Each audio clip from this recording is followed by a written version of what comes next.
મહેસાણા ખાતે આવેલ રાધનપુર રોડ પર કમલપત્ની સામે રામોસના ઓજી વિસ્તારમાં આવેલ શાક માર્કેટના લારીવાળા અને મહાનગરપાલિકાના દબાણ શાખાના કર્મચારીઓ વચ્ચે ઘર્ષણ થયું હતું।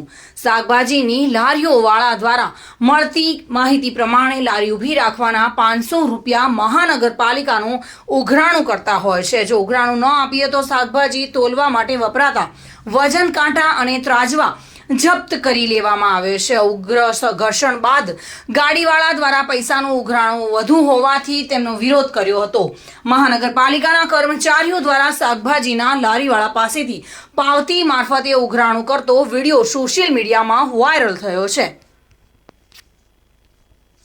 ભાવિન ભાવસાર સાથે bureau report, today Gujarati news. આ સમાચાર આપને કેવા લાગ્યા? ટુડે ન્યૂઝને લાઈક, શેર અને સબસ્ક્રાઇબ કરો।